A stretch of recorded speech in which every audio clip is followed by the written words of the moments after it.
In 3 words, the best stories. What are stories of the best things going on right now? The best stories are authentic. They are relevant. thought-provoking. Emotional is probably the first The best one for me. stories are humorous, shareable. They I think are emotional. entertaining. They're unique. I would say relevant. inspiring, Honest. real colorful, stories that are provocative, today. and And just they're funny. emotional. Those are some of the best stories. What's going on, everybody? This is not Sky Muller. This is the CEO of Tagboard. My name is Nathan Peterson.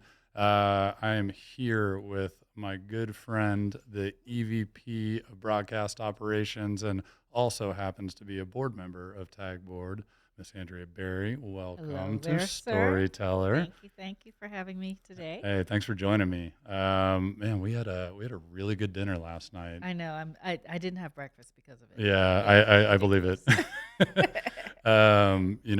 Big shout out to our friend Mr. Gregoire over at AWS. Yes, thank you, Gregoire. Yeah, he connected us originally, and I think that's like a theme that I've found in this industry that I really love is like when you find a group of really reliable, amazing people, they tend to connect you to other really reliable, amazing people. And, I met you, I don't know, this is probably a year plus ago, and we just hit it off right away. Yeah, absolutely. And the industry is so small, so if you do act like a jerk, you're going to pay for it later. This is very, very true. Yeah. You are somewhat of a legend in this industry. I think I'm still just me. Yeah, no. Well, why don't you maybe kick us off and just tell us a little bit about your background? How did you get your start? Wow, that's interesting. I always wanted to be an architect and interior designer, so go figure how I end up in television, right? But had studied Frank Lloyd Wright books, and my mom was like excited. Out of 4 kids, I'm the only girl, right? So, but in the back of my mind, I can remember this. I was thinking about this the other day, around when I was like 15. I said, "Wow, that would be really cool to know how to run cameras in a studio for television." Just a fleeting thought, and I'm one of those people who believes in manifestation, so I got to be careful what I ask for. But anyway, I had done my, my dad told me architects don't make any money. Why are you going to do that? You're smart enough to, and I think architecture you have to be pretty smart to do architecture. Absolutely. But I had that right brain, left brain problem where I didn't know which way to go, art, science, or whatever. So he convinced me to study engineering, computer science. And I'm like, really? My mom was really pissed. I thought she was going to choke him that day. But anyway. So I studied, that's what my major was. And right after my freshman year, NBC in Chicago, WMAQ, the local station, was looking for engineering students to be summer interns. And my dad told me, hey, just interview for the job as a practice thing because you're just a freshman. And there's no way I was going to get the job. So I ended up getting the job. And it actually paid for college. Oh, amazing. And then, so by the time I graduated from college, I had years under my belt doing live television and news and in studios. Oh, wow. Yeah. And you graduated in like 2018. Right? Yeah. Woo, yeah. If I told you the type of equipment we were working on, you'd say, oh, no. But anyway, I ended up at CBS in New York. Amazing. And so to go from Chicago at that time was Market 2, so to go from 2 to 1, mm-hmm. And you're a rookie, because I'll admit it. But CBS did an amazing job with training us because they were training us on a management track. So I decided that instead of being a technician, even though I loved the technical side, they were training people to be tech managers and tech producers and that kind of thing. So I started off in graphics. So I was, young person managing people damn near twice my age. And that was a revelation. So I ended up being facetious, because there weren't a lot of women and not a lot of black folks in management at the time at CBS. And after rotating throughout the broadcast center on 57th and 10th, that's where I worked. It's incredible. You talk about legendary buildings. Wow. He asked me, what do you want to do? And I said, I want to go out in the field because I had a rotation out in the field. I said, I want to do that. He's like, are you kidding me? It was almost like, this girl is crazy. Why is she asking for this crap? And, so about 6 months after that, because I was working in the studios, maybe 8 months after that I was working in the studios, he called me in his office. I thought I'd done something wrong. And he says, I'm about to ruin your life. Oh, no. That's a good opening line. Yeah. And I said, how? He says, I want you to go out in the field. There's no manual for this. We didn't have all these tools that they have now, right? Yeah. There's no rules. You're going to wing it out there. And he says, you're going to be working weekends for the rest of the time that you're doing this. Holidays, all that, throw them out the window. And I was like, oh, that sounds cool. Kind of sick, Yeah. But I'm convinced that everybody who works in this industry has a little... You got to be a little crazy. Kooky, right? yeah. Yeah. So fast forward, I did that for a few years, ended up doing some traveling literally all over the world, doing sports, entertainment, and news, out in the field, live television. And then... What an experience. I know. And then I was, when CBS lost the NFL, they had the NFC at first before they got the AFC. Yep. All those CBS people went to Fox, which was the new network. Yep. And they started, they launched Fox Sports. And then a couple of years later, they launched Fox Sports Net. So I was asked to be a part of the team leading the field operations for Fox Sports Net. Oh, wow. And so we had legendary brands. So, the regional sports business is quite different now because of cord cutting and all that. But back then, it was a cash cow. I mean, it made a lot of money. So it was exciting. I remember I grew up watching regional sports. Yeah. Quite a bit, Yeah, Fox Sports Northwest, right, from Seattle. Exactly. Yeah, so those were our teams. And so we had to take all these small groups of folks and turn them into Fox, if you will. So I had great mentors there, David Hill, Ed Gorin. They were great mentors to me. I always think that's important in this industry too. And thinking about what was like some of that early on advice that you got, to help grow yourself in the industry, and obviously, having significant challenges that anybody has coming up in their career, but you were fighting against a male-dominated industry. Right? Yeah, I think one of the things that I did was I showed respect for every role out in the field that had to carry it. I didn't care if you were a utility person or the top TD. I respected you because I realized that we were all a group and we had to work together. So if there was a loose end of a person not performing their role, then we were in trouble, right? Yep. But one of the early advice that I got was, when people were stressing out in the studios at CBS, I remember my manager at the time, he says to me, Andrea, this is not brain surgery. This is just television. So enjoy it. Yeah. And I took that to heart, and so my demeanor, even though I could be having my stomach's turning inside out because things are going up in flames, I realized that if I was going to lead a team, I had to set an example of how I wanted them to act, Absolutely. Yeah, so it was, and the other thing was, always have a unique visual difference. Yep.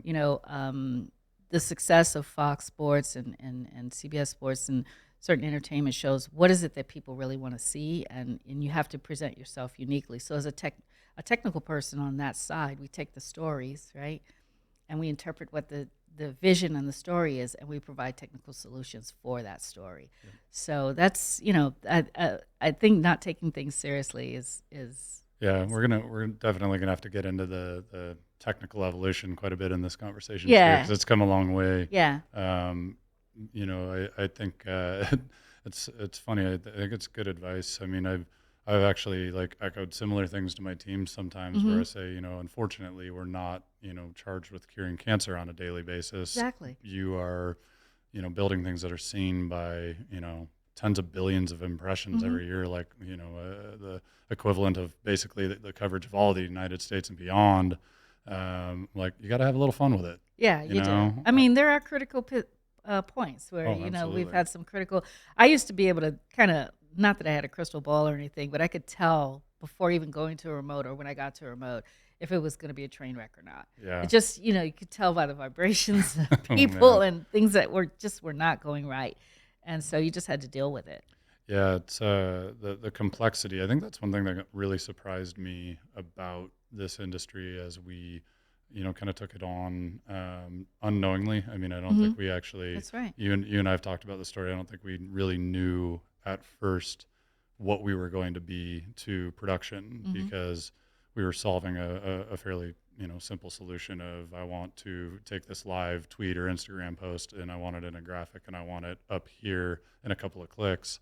And turned out that the timing around that, which I always think luck and timing in business is super important. The timing around that was good. That's, breaking news was starting to happen through social. Yeah. And, I think that's, it kicks off, I think maybe a good discussion of like, what have you seen in you could call it, Jesus. Last 10 years, last 5 years, last 1 year. I mean, it's, things are changing rapidly right now. Yeah, they're almost changing too rapidly to the point where we don't have time to step back and say, what do we have here? Yeah. It's like a person who shops all the time and still has tags on their clothes in the closet. We haven't had a chance to step back, but great innovations. I mean, everything from HD on up. We're, of course, doing 4K productions, no problem. We're doing scripted television, so it's just not live.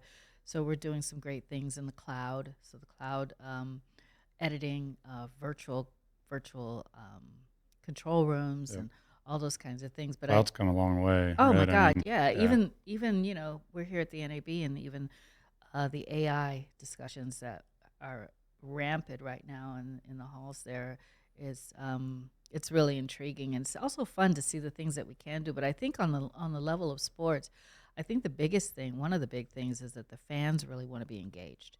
Yeah, absolutely. And, yeah. I mean, speaking my language. Yeah, they really want to be engaged. They want to be able to touch and feel and feel like they have some kind of control of what's going on. And I think that's an extension of the whole water cooler conversations on Monday morning of, but to be able to manipulate things and to see the social media, it's almost like you're contributing to the broadcast the same way they feel like they're contributing to the broadcast. Yeah, I'd always say, I'm like, you want to see the mass like spike in posts just flowing in. Like, let somebody think that they can be famous and show up on a show. Oh man, right? Yeah, The tweets making fun of Chuck and Shaq perfected that. I think to the tune of 4 Emmys for digital interactivity. Shout out to the TNT sports team. Yeah, awesome folks. But it was a simple factor of like, we can now, take real-time content, real-time reaction to what's happening in a show, and like they could make fun of Chuck just like Shaq's making fun of Chuck, and now they're part of the show. Exactly. That's pretty damn cool. Yeah, and also you make it relatable. I think that, that TNT team is amazing because they're relatable. I don't think anybody can say that they don't enjoy watching that kind of talent. Did you see the one the other day when Chuck like got up and showed he was making fun of Zion for how he fell, and so he got up to show everybody how to fall on a basketball court. Yeah, and he's a big dude. Oh, he's a big dude, man. And Shaq was just dying. Yeah. But it's relatability, and those guys just have chemistry. I think that's really important. Yeah. But I think the like that fan engagement side is it's like there's an art of simplicity to it, in my opinion. I think there's too many instances where people want to like overcook it, and you're like, the fan doesn't really want anything outlandish. The fan just wants authenticity and the ability to participate. Yeah, and to be able to also access any game at any time too. Yeah, that's a big one to fix. Yeah, too. DirecTV did that years ago. Yeah. That was a big one. Formula One had their engagement where they had fans could access certain camera feeds. Those kinds of things I think are really intriguing to people. Yeah, I think there's still a long ways to go too on that front. And, I think about this a lot, but I think there needs to be a ticketing system for virtual, like, to be able to watch your game, and it shouldn't be that hard. Yeah. And, that sounds cool. Yeah. Like, you got to get on that, Nate. Oh, I know. Maybe that'll be the next company I build. Don't steal my idea, folks. And, actually, firm subscriber to ideas are a dime a dozen. It's all about execution. Everybody's going to have the same idea. True. So you just got to come, you got to be able to execute on it. Mm-hmm. I do think there's room right now for another way of thinking about how people watch live sports. And you see a lot of people bidding on the rights, and, obviously that's getting more and more progressive and more expensive. I've always thought, like, if I'm over in London, it's really hard to watch a Seahawks game or a Huskies game, and those are my teams. And I'm like, you would be able to pry a lot of money out of my hands for me to be able to watch my game when I want to watch it. Yeah, absolutely. Especially in the time changes and all that stuff. I may like wake up at a different time and need to watch it a couple of hours later, but like I'd probably pay between, $10 to maybe even $50 to watch one of my football games. I probably couldn't scale that for baseball. It's too many games, but Yeah. you But know, I for don't, football, you I know, would. when I was on the baseball circuit doing live baseball, we did some shows in Japan, and you'd be surprised to know the Cubs. Yeah. I'm from Chicago. The Cubs have fans all over the Oh world. man, So I Japan's think a that, huge baseball market. exactly. They love their baseball. and we were actually broadcasting Cubs games. You know, Yeah. I don't even remember who the visiting team was. It was just the Cubs. You know, Yeah. and so I think that I think you're onto something. I think you're onto something. I think it's I mean, it doesn't have to be like the only method. I just Mhm. think that it should be an optional method, Yeah. right? And now the technology is catching up to where you can do this. You know, I mean, I've tried because I've been going to London a lot because Mhm. we're expanding over Mhm. into the European market, Mhm. and you know, there's a lot of stuff I can't watch because I subscribe to YouTube TV, and then it's just like, oh no, sorry, you don't get YouTube TV over here. I'm like, well, what the fuck am I supposed to watch then? What Well, am you I? know, it's funny. I remember sitting in a boardroom at Fox, and we were talking about, you know, because being able to watch something on this is, Yeah. you know, it's relatively 10 years, I don't know. Yeah. And this was a while back, and my kids were little, and they're watching all kinds of Cartoon Network and everything on the iPad or phone or whatever. And one of the executives there said, "There's no way somebody's going to watch a football game or basketball game on their phone." And I'm like, I disagree with you. These kids nowadays, they don't look at the way we looked at television, where we had ABC, NBC, CBS, Fox. They just want to watch what they want to watch on whatever device they happen to have. Yep. And they're not going to not watch a football game or a basketball game because they're not in front of an 85-inch screen. So Yeah. that, unfortunately, we figured out that that's true. Yeah. You know, so we've allowed ourselves to, you know, move the technology towards that. Yeah, it's a balance too, right? I mean, I think there's, you know, I think preference to watch live sports is definitely on the largest screen I can possibly find. Oh, absolutely. But without option, I'm watching it on whatever I can watch it on. Oh, yeah. I mean, you know, Yeah. I remember being in the South Islands of Thailand and like sitting out on trying to find signal to watch the Seahawks game on my iPad, and it was like, you know, You're a really junkie. spotty. Oh, I am. I'm like obsessed. So maybe my bias, you know, is gonna factor into this business idea. It's why you always need like a little bit, you know, no matter what, even if you bootstrap a company, you got to have you know, some investors validate that. Yeah, yeah. At some point in time, you got to see if you can get a check from somebody else. Yeah, that's true. That's so that true. they'll, you know, tell you whether you're crazy or not. But we're all a little crazy, right? Yeah, absolutely. I keep Got telling to be you. the right type of crazy. I keep telling you that. Yeah. What are you excited about? And NAB's, I mean, we're here in Vegas. It's so massive. I mean, it's like, you know, You know, you talk about storytelling and that kind of thing.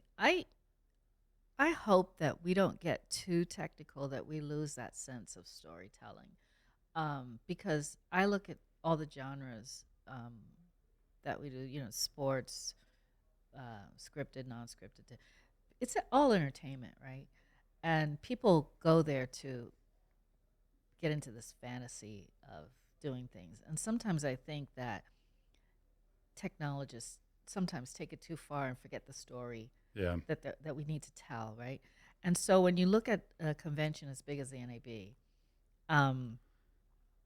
and I get intrigued because there's a lot of geeks. There's 100,000 geeks in there, right? yeah, And so when you see the possibilities of what can happen with AI and generative AI, but you also have we still have great gear. You know, we still have great cameras, you know, I just asked your guy, make sure you don't zoom in on me so you can see every zit.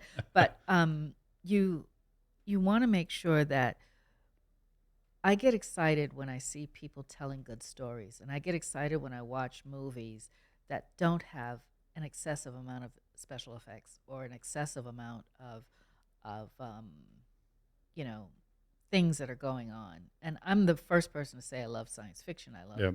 I love blood, guts, and all Yeah, that yeah, kind yeah, of stuff, yeah, and special effects. But I really think that we should be more aligned with how you're telling the story and how the technology can help you do that, Yep. right? And so we're seeing that. I think because the gear is becoming so much easier to use as far as a user interface, I think that that's going to make it easier for the storytellers to tell their story. Yeah, I think you know, that's probably at least one of the reasons I was able to tie you into us and, you know, have you spend more time in our world. I mean, I always say like we've been a really unique company where, you know, we have a really good amount of producers, graphics creators, you know, thousands of hours of broadcast production, game day production, event production, you know, some hyper creative people mixed with a really good amount of technologists. Yeah, And, absolutely. you know, like myself, like I don't have any kind of broadcast background. You know, I have had a wonderful partnership amongst a number of different folks that have crossed paths with our team, but our recently promoted chief product officer, Christine Chalk, who you know, she's incredible. And right now I think she's on one of AWS's stages, cool. you know, telling some stories over there. So I'm pumped for her. But, you know, the partnership that we built was one in which, you know, we could sit and talk about, you know, how deep you needed to be within the broadcast workflow, while at the same time also looking at the ultimate, you know, the ultimate goal to create efficiency has to come through user experience. It has to be dead simple to use, because if you can teach anybody how to do it, you're essentially democratizing that process, and that's something that we're really passionate about. You know, and that's something that we've been building upon, and very grateful for,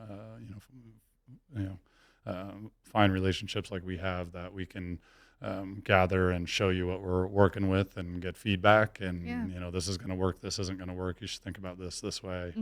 And the cool thing about it is it's marrying the art with the technology, right? Yep.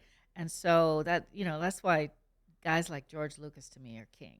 Yeah. You know, he's a great storyteller. He's a great technologist. He married it together. You know, now they're calling it STEAM education or whatever. But you know, it's very important that when we're doing all of this technology, because it's amazing. Don't get me wrong. I would love to see, you know, some local news folks take it to the hilt and use an AI character for their newscast. You know, that probably upset a lot of journalists, but it would be cool to see some stuff like that, some more virtualization. But I really still think that we've got to listen to our audiences. We've got to see what they really want to hear, what they really want to see. And I think for sports, follow the ball. Yeah. Give me all the bells and whistles and all that kind of stuff, but they still want to just follow the ball. Yeah, and you know, there's I think the varying types of audiences. You know, I was really proud that we had a chance to work with Prime on their, you know, first season of Thursday Night Football, and then obviously have kind of taken it from there. And shout out to Alex Strand and that team, who, funny enough, Strand's actually who got us into Fox Sports originally. Oh, cool. When he was working on a contract basis for them for the 2018 World Cup. Oh, wow. He's like, oh, this is really cool technology. Introduced us to the team, and that was our first opportunity to work with Fox Sports. And now we're across everything that they do, and they're you know, great partners. But Strand's team for, you know, Thursday Night Football we're able to take one NFL IP and then parse it, you know, anywhere 4 to 8 different ways every time they're running it. So you're hitting different audience sets, and it's not just you know, the language part had been done before, but I think, you know, the Dude Perfect cast was incredible, bringing in and tying in a completely different audience. You know, LeBron had you know, his group on, and you know, had an alt stream there. So I think, like, we think about, you know, alt visuals and the simplification of being able to create, and you know, if you can do that, you can easily parse this IP in a number of different ways. That's going to continue to get more and more personalized. But I'm a firm believer in everything you're saying, that, like, that doesn't mean that the story is not important. The story should actually be the center of it. The technology is just enabling you to do it faster, more efficient. Yeah, and better. Yeah. And so it looks better. Yeah. You know, it sounds better. Yeah. I think that, you know, back to the fans, if they feel that they're a part of it, you got a winner. Yeah. You know, you really, really have a winner. Yeah, and you know, you're seeing now, like, interest in, I mean, I think, you know, partially maybe even because of the, you know, the pandemic and the timing around that, and how all this on-demand content and these amazing shows that people are watching, but they're watching it all on demand. seems like live's actually like taking off too, because people are like kind of yearning for that thing that's happening live and in real time. And that's been fun to watch. That's and why like, sports is great. yeah, I was going to say, so what do you think of like, Caitlin Clark and the ride? God. Oh man, like Well, okay. A large part of my career at CBS was doing women's sports, Yes. right? And so I was on the circuit. I can't think of many universities I haven't been to doing sports. And I remember when Dawn Staley, the South Carolina coach, Yep. was a player. We used to watch her as a player. She's not tall like all the other girls and everything. And when Caitlin came along, and we've been tracking her progress, right? Yes. She's amazing. But to have Dawn up against her in the finals, what was it, a week, 2 weeks ago, whatever it was, and Dawn actually saying that Caitlin, this is how humble she is, saying how Caitlin has opened up the world for the respect for women's sports. Yeah. And I'm looking at it, I'm like, wait a minute, you're the badass Dawn Staley. What are you talking about? You're the person who says as long as you have discipline, you're golden. You know what I mean? That was somewhat of her quote. I can't quote it exactly. But I think that the women's sports, prior to WNBA or anything like that, these women didn't have a professional platform. So they were playing because they were well-rounded students, right? They were good students. They were good sports people. Yeah. And they, just kicked butt. There was, there's still not the pay disparity. So I'm hoping that with stars like Caitlin, we can get it to where the women basketball players are being more respected. Yep. The fans told you. There were 14 million people watched that show. They totally did. Yeah. I mean, I don't know. The fans told you. I don't know if you saw the LinkedIn post I did, coming out of, so we were in Glendale, with the TNT crew for their coverage. Right. And, when coming out of that, my one thought was just like, they need to figure out how to combine the cities, so you do, Friday, Saturday, Sunday, Monday, Right. you can do men's on alternating days, women's on alternating days. Yeah. And it was an interesting debate. I mean, if you go look at some of the comments, like, most everybody was supportive of it. There was a couple of people that challenged it and said, like, no, now that, the women's game is, popular because of Caitlin, like, you can't, attach it to the men's game. I'm like, that's not really what it's about, in my opinion. No, I think it's good rising sports. tides. It's sports. It's If good sports. I would have went to honestly, I would have been more excited to go see the women's games than I was the men's games. Absolutely. I would have been like, what do I have to do? How much money do I have to spend to go see this? But I couldn't be in Cleveland and Arizona at the same time. Don't have that PJ yet. So, one of these days. Well, it was, I can't remember what year. We were doing women's and men's Final Four at one point. And the women's game, one of the games was in Richmond and the other one I think was in Charlotte, or they were kind of close to each other. And when the women's games were done Saturday, we trekked it to the men's game. Yeah. Or the women's game was Sunday and the men's are Monday. So we trekked it to, but I would have loved to have had that 4-day run.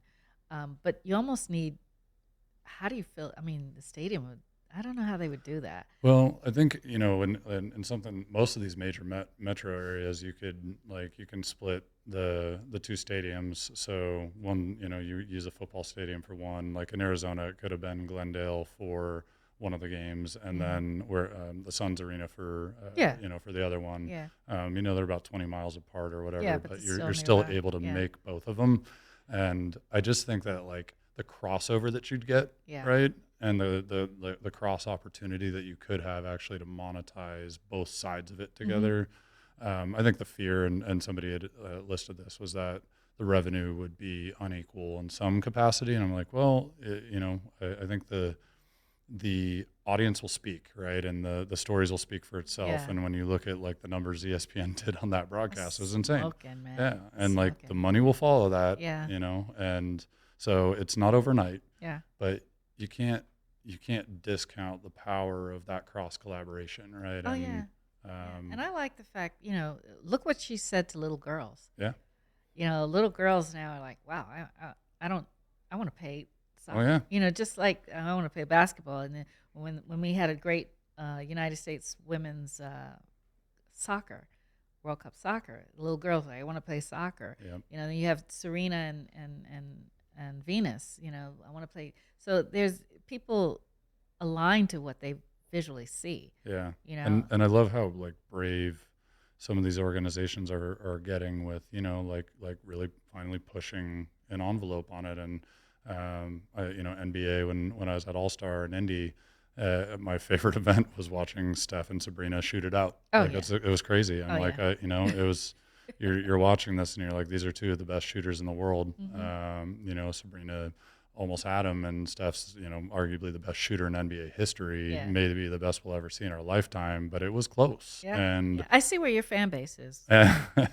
I see where you're. Well, we'll see. Yeah, I mean, well, you gotta. I also had the good fortune to even play. Like I played on the Storm practice squad a couple of times when I worked for the Sonics and Storm early in my career, and so I got to battle with Sue Bird, Lauren Jackson. I got to see some of the best basketball players on the planet up front. If you asked me to shoot up to that light, yeah, it would suck, man. The best thing though is like it's hard to really like articulate that to folks, but it was. I've always been a massive advocate. I mean, you and I had talked about, raised by a single mom. And so, I have a different view when it comes to women in my life than, maybe other people would.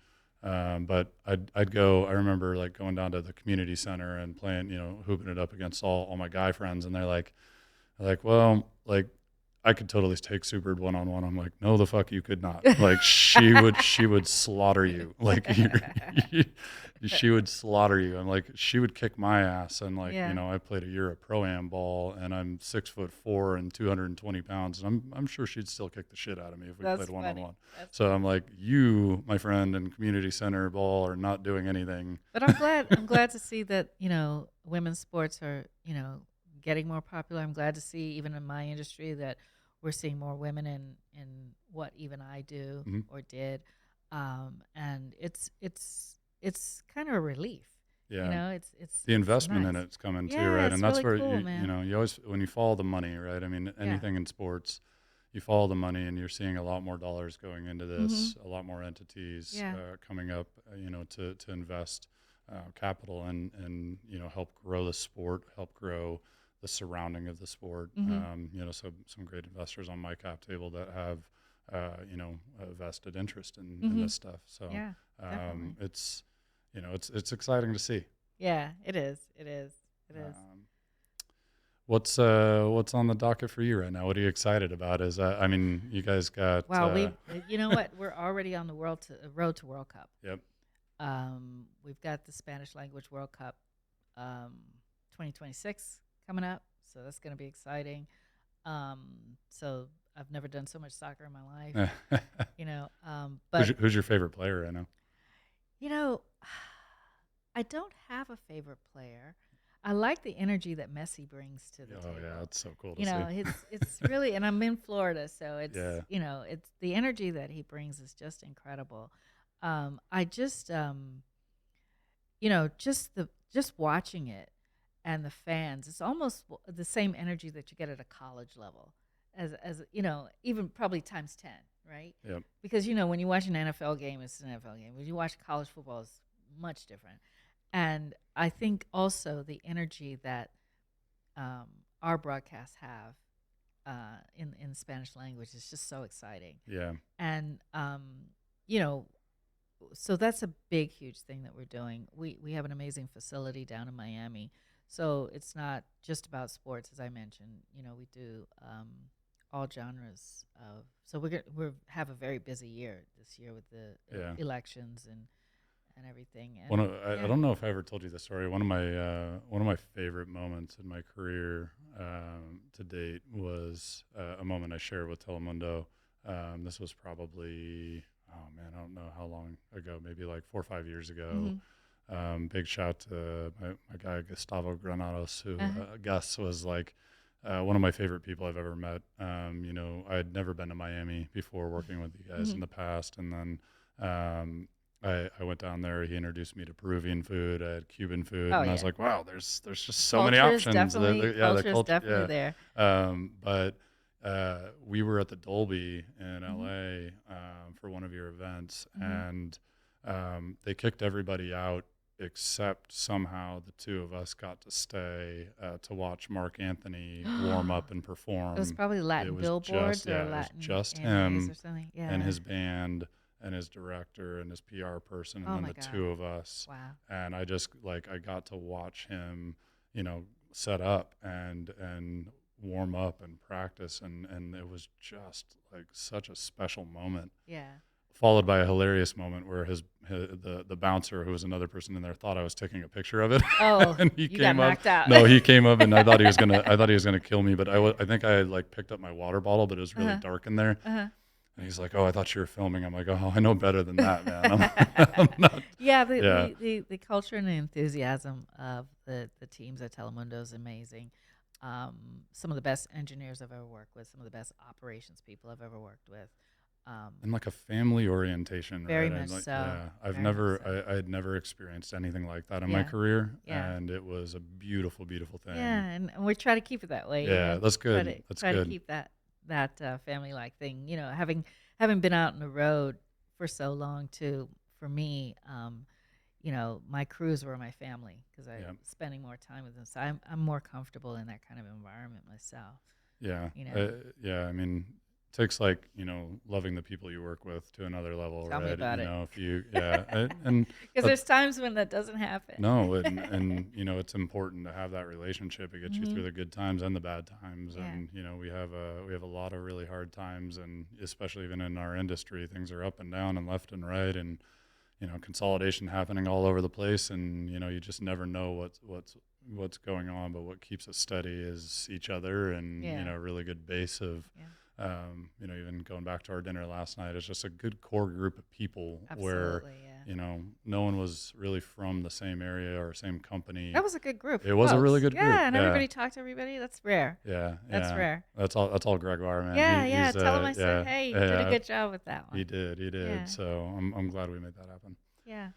Well, we've probably gone on enough I about here. I don't know, know I if they've know. cut I us don't off. know. I don't know if we have a time limit or anything. I don't see the but, dude doing this. Yeah. Or We could probably go on for hours and hours and hours. But you and I, being at NAB, we both probably talked to people for the last, 3-4 days straight. Yeah. I think I've probably, at least 7 hours now of straight conversation. So I'm going to need some throat Anything lozenges. else you want to know about me? My shoe size? Or Yeah. What's the favorite award you won? Let's do that. We'll go out on that note.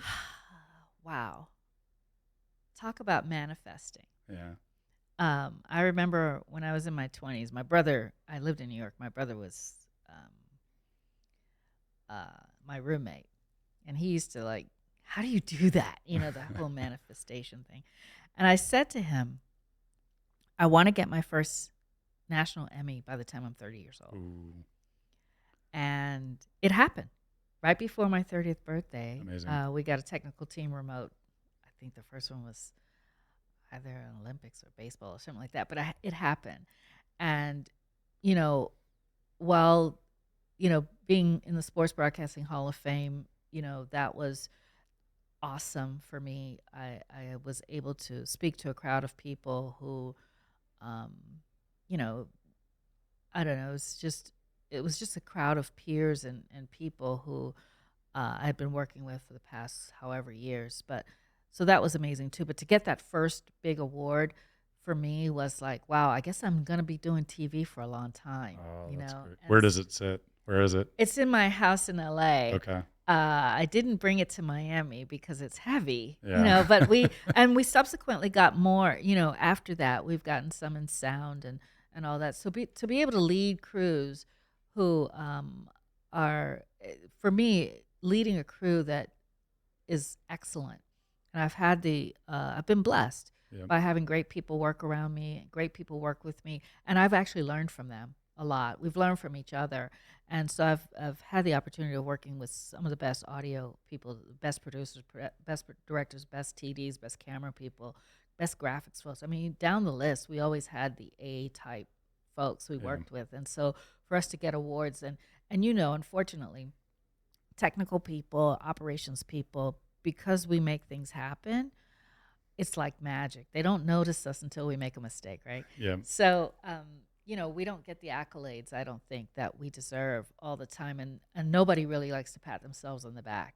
So when I did get that first Emmy, it was like, wow, this is cool. And I'm still very humble about it because I don't go around telling people, hey, I got, but I always have to do that with Christine because she's won 3 Emmys herself, but she'll never say it. But I'm like, I announce her. Yeah, I've got 3-time Emmy award-winning producer, now chief product officer, Christine Chalk. Yeah, that's cool. Yeah, I've got like 5. Oh, I love it. Yeah, I don't have one yet. I'm pissed. Oh, I need one. You should be getting one for Tagboard stuff. Oh, we've been nominated 3 times, like on the nom, and then I think we've supported 6 out of the last 7. It's coming, man. Don't worry. Yeah, so like meaning like the people who won it for digital interactivity used our product to do it. So it'll happen eventually. Well, they should give you a statue for that. Yeah.